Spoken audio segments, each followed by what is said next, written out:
Father Cristino, thank you for being here. Thanks for having me, Ken. Appreciate your time. You always give. You're so generous to us, and I really do appreciate it. And I know our viewers do too. So thank you. It's my pleasure. Today, I want to ask you a question on DEI, diversity, equity, and inclusion. And this is becoming pretty commonplace in many institutions across the United States, within Canada, within corporations and businesses. I first wanted to ask you, what's your understanding of these policies, what their hopeful outcome is, and then we move to what might be problematic with some of these things. So DEI policies, what's your understanding of these things? Well, so those three words, diversity, equity, and inclusion, I think are meant to be a kind of summary of the approach that many have decided that we ought to take as a society to broaden the capacity for people to participate in all levels and segments of society. So it's a recognition of the fact that all things being equal, people aren't equal. Now, that doesn't mean that they're not equal in dignity, because nothing can change the equality of our dignity, but that simply put, people just don't all have the same opportunities and abilities and circumstances in life that facilitate what one person would get to enjoy and someone else would not. So it's an attempt, I think, to level the playing field in day-to-day life that opens doors to people who otherwise might not have certain doors opened to them. I think that's where you could say it comes from, or it is born out of that. And I'm not fundamentally opposed to what I just described. I think that where it's possible to equalize inequalities, that's a good thing to do. Inequalities and disparity are a sign of the fallenness of the world. And so it's understandable that we would want to try and correct that to the extent that we can. Where I think it's gone too far is now it's almost like it's a de facto policy that I'm afraid is inextricably bound up with virtue signaling. Shop here because we hire this many people of color to work in our store. But why should that have anything to do with why I would shop there? Do you sell the thing that I'm looking for or not? That's why I go to a store, not what color skin do the people that work there have. Or I think of Prime Minister Trudeau back in, I think, 2015, or when he first assembled government and was asked about his cabinet. And he said, 50% of my cabinet will be women. And he was asked, why? And he said, because it's 2015. Oh, that was supposed to be such a chic answer from our prime minister that he was up with the time. So it's 2015, so 50% of my cabinet needs to be women. Well, 50% of his elected members of parliament were not women. So how did you just decide that your cabinet will be comprised of 50% women when you already don't even have 50% of your whole party to choose from to fulfill that? In other words, you've decided in advance, for the sake of inclusion, an outcome that isn't corresponding to people's capacities. The government should be formed by people who are best suited to do X, Y, or Z, irrespective of whether they're male or female. And I think there are good cases to be made for why certain, let's say, cabinet portfolios would actually benefit from the perspective and experience of a woman. So that would make sense why you would have her there. I think it's insulting to say, well, you're going to be the cabinet minister of this portfolio because, well, I'm one person short of my 50% quota, so I just got to find whatever woman I can slap in here, and so it's going to be you. It seems insulting to that person. It is, exactly. Yeah. And so there's a concept that you hear floating around now about being a DEI hire. That, someone got the job because they checked off all the right boxes. And what that does is undermines what ought to be at play in all human effort and enterprising, which is what we call a meritocracy, where you earn something by applying yourself to it. The person has to earn it. The extent to which circumstances surrounding that person, which make it unjust or unfair for them, can be corrected, well, then they ought to be. But the bottom line is, life's not fair. And it's impossible to completely level the playing field altogether. And so to operate from the perspective that the starting point has to be a leveled playing field is already it's starting on a failing foot, because you're never going to have it perfectly leveled anyhow.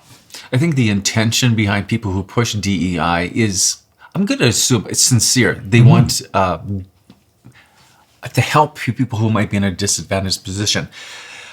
But where do you see it kind of really going off the rails when it comes to the teachings of the church?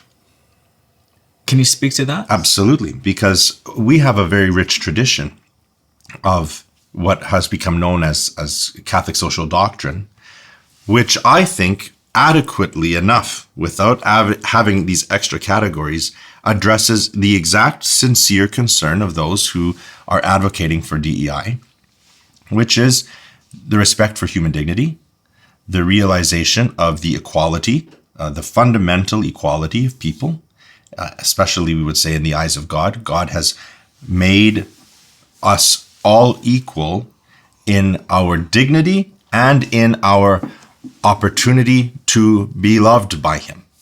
Everyone has access evenly to the love of God. When we make decisions about how we organize ourselves as a society, it's meant to be a reflection of what God has revealed to us. And we believe that God has revealed, I could call it the perfect society to us by giving us the church. But the church is also hierarchical. And the hierarchy of the church is also, therefore, a reflection of a just society.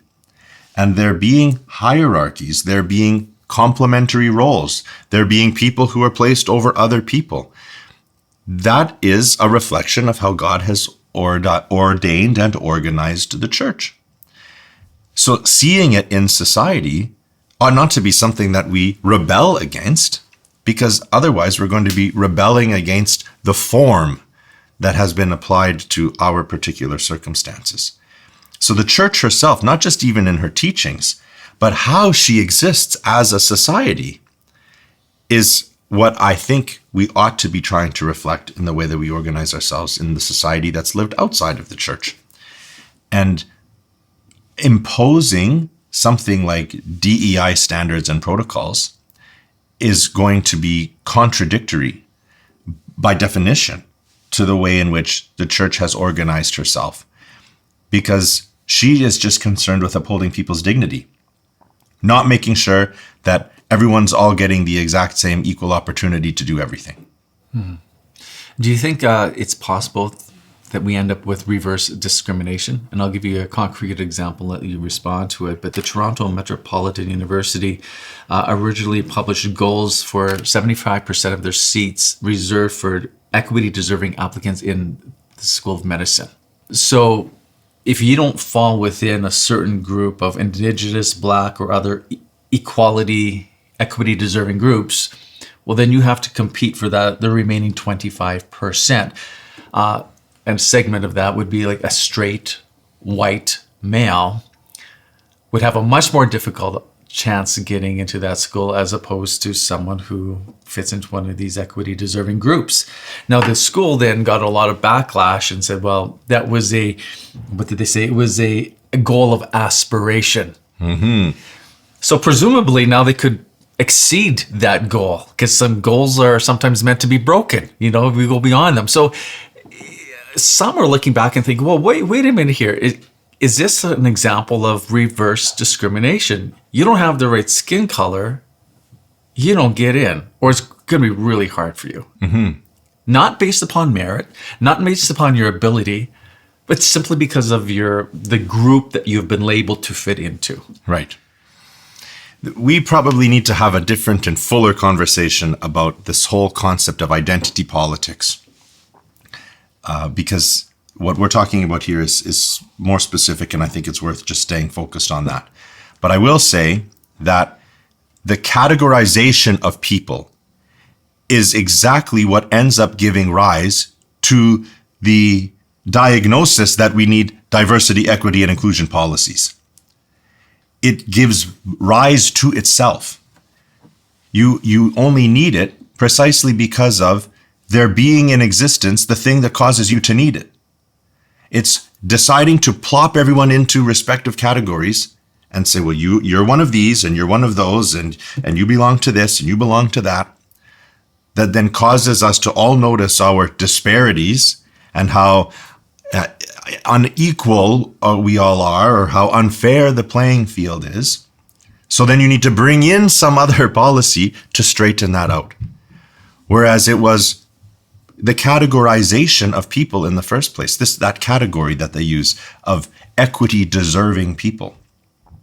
Who is an equity undeserving person? What is it about them that would suggest that they don't deserve to be treated equitably? The existence of such a person defeats the purpose of equity in the first place. So these are contradictions. They contradict themselves. You're not addressing the actual problem. So you could say, well, we just simply do not have enough people of this particular ethnic group who get into this program, and we think that's a problem. So instead of asking, why are people of that ethnic group not getting into the program? If you evaluate, well, we have a panel of judges, and in private interviews with each of them, they all told us that we just don't want those people in our program. Okay, well, I think we found the problem. You have these people who are your stumbling block. So replace them. Say that your personal opinions are impacting the policies of our university, so we won't have you anymore. That would be the solution. But instead, we say, oh, we don't have enough of those people. We are going to force our hand and say that we will have that many people. Here's our calculation. And so we will go out to the highways and the byways and find anyone who fits that category, and we will shoehorn them into our program. It's not only is it ludicrous, but eventually it does become insulting, because you now are defining this person not on anything else except their imposed categorization that serves your purposes.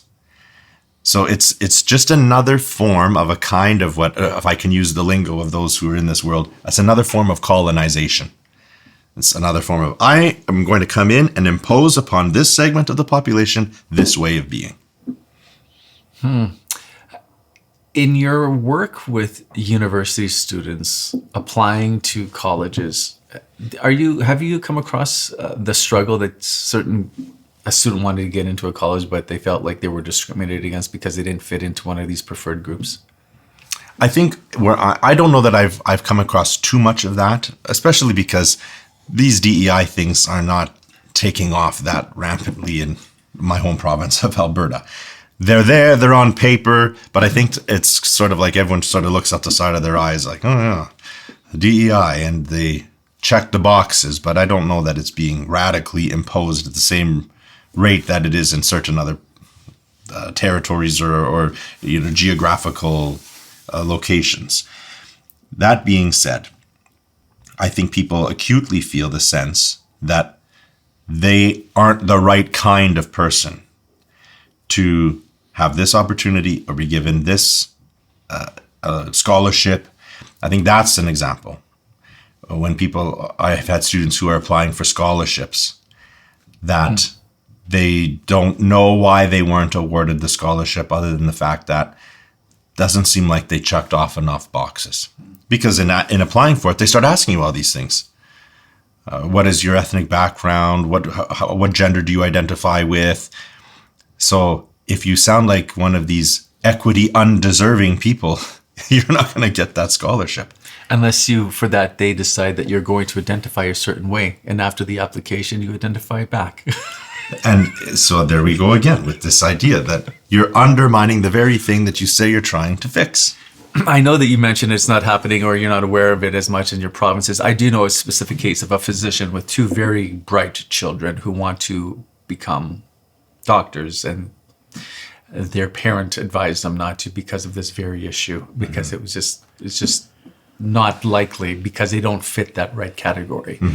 So they've been guided to do something else. I also am aware of circumstances where people work in, let's call it educational institutions, where there's ongoing DEI education Right.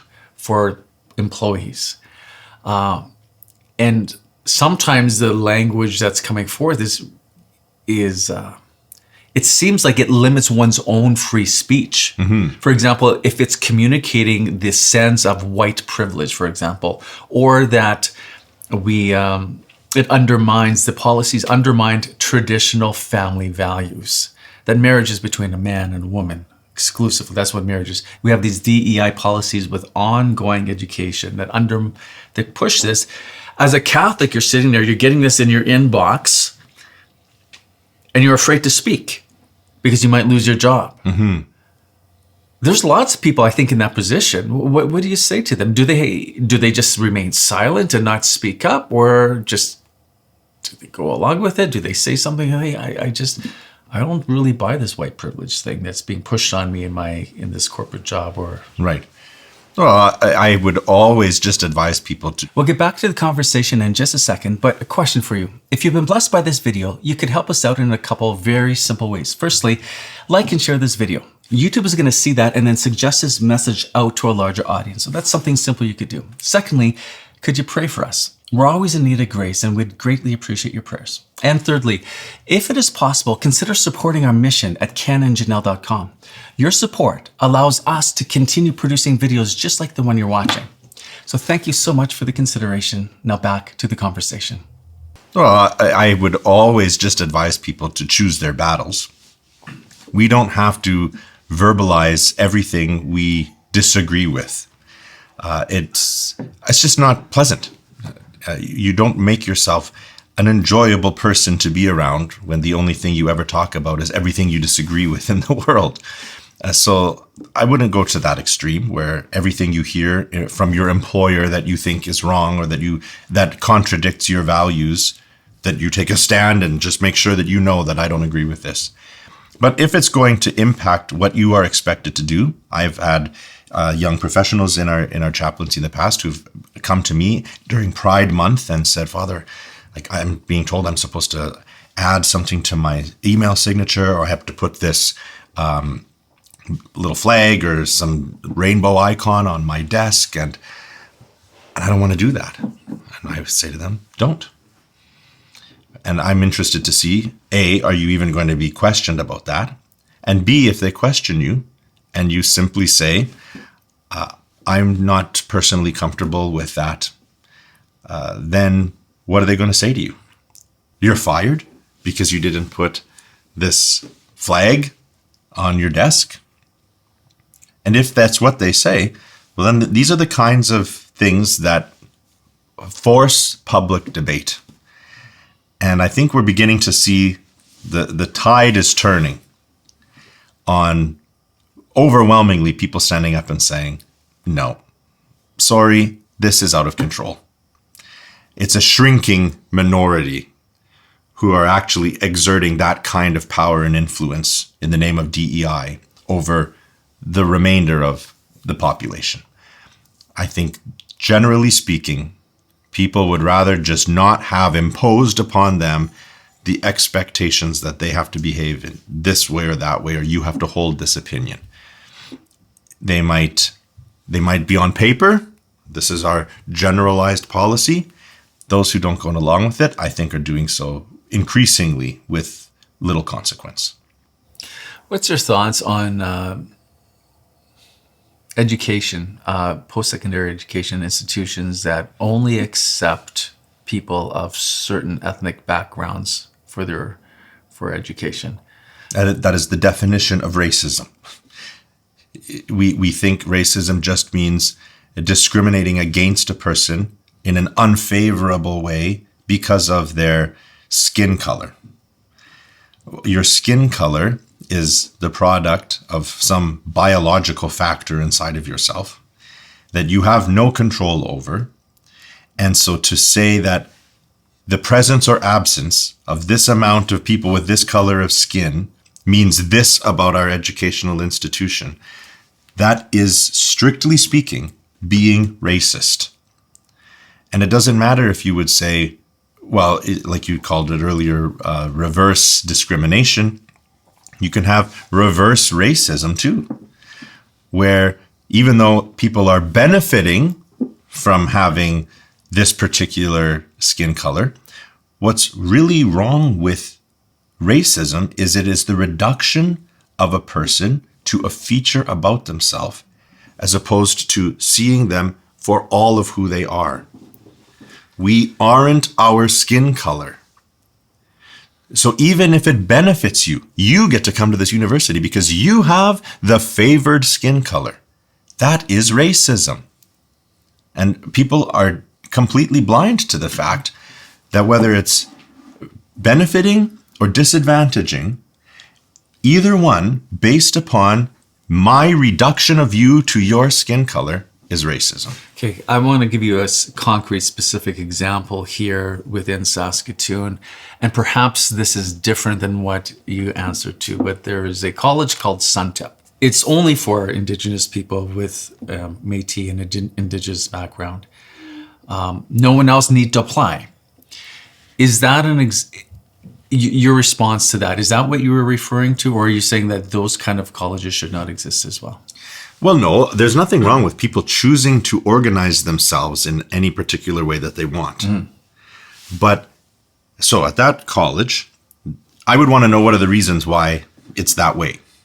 And if it's to say, well, we want to make sure that there's an educational institution where people who are of this particular ethnic background or cultural background will not feel outnumbered or out of place, are afraid of facing some kind of discrimination if they have to go to college in the mix of the broader population. Well, I think it's tragic that people have come to that conclusion. But if that's what's motivated their decision, fine, that's on them. If they say, well, this place is going to be steeped in providing education from the lens of an indigenous background, indigenous ways of knowing, or whatever you want to call it, okay, that's fine. You've got your reasons why. A big institution that says, we now need to have this many of this kind of person in our building, so the following people ought not to apply. That is what I'm talking about. That is the definition of racism. Even if you think you are benefiting this disadvantaged population. You are benefiting them on the basis of reducing them to their ethnic background. That's what racism is. The reduction of a person to that. Now, if you want to add on to it and then mistreating them as a consequence, I would say you don't need to add that on. You can mistreat people for any reason you want. That's called sin. So you don't have to mistreat them in order for it to be racism. What led to the decision to mistreat this person? The reduction of them to this feature about themselves. There you go. That's the problem. And I bring this up because there's also many other examples where we have groups that are created simply because of ethnicity and culture that set them apart. And that's who goes them. Like, the German club has a German club. There's the French club. You have this all the time. But I wanted to bring this up because that's not what we're talking. Cannot that be, those distinctions, the groups really be helpful for people? Absolutely. Yes. Because why wouldn't people who share something in common want to come together? So there's nothing wrong with choosing to identify yourself in a particular way for a particular reason. I grew up with this. My Italian immigrant grandparents loved their Italian culture and were adamant about trying to preserve it, although now living in Canada. And so practically every family function I ever went to in Calgary was at the Italian club. But that was a part of us. My grandfather needed to learn English to operate his eventually successful business and build up his clientele. He was a tailor. You need to be able to communicate with people to know what they want their clothes to look like if you're going to alter them. Mm-hmm. He had to adapt. He had to make a place for himself in this culture. But he didn't have to forsake the one that he grew up with. And what helped strengthen that and what helped keep it alive for him was congregating with other people of that culture. But when they congregated, it wasn't to look out on the rest of the world with judging eyes and condemnation. It was to celebrate what they shared in common with each other. Music, food, dancing, sports. So those are good things. I don't want to at all give the impression that deciding to organize yourselves around one of those features about yourself is bad. Reducing a person to only being that. If someone had walked into my grandfather's shop and heard his accent and said, "Oh, you're an immigrant? I'm out of here." Well, you just walked away from the best tailor in town. And that's an objective fact. It has nothing to do with what his ethnic background is. So you want to have an inferior alteration done on your clothes, but at least he's from Canada? Go for it. That's your choice. I love how you say that's an objective fact from his grandson. Well, you can measure these things. Fine, I'll give that to you. He was the best. He was the best tailor.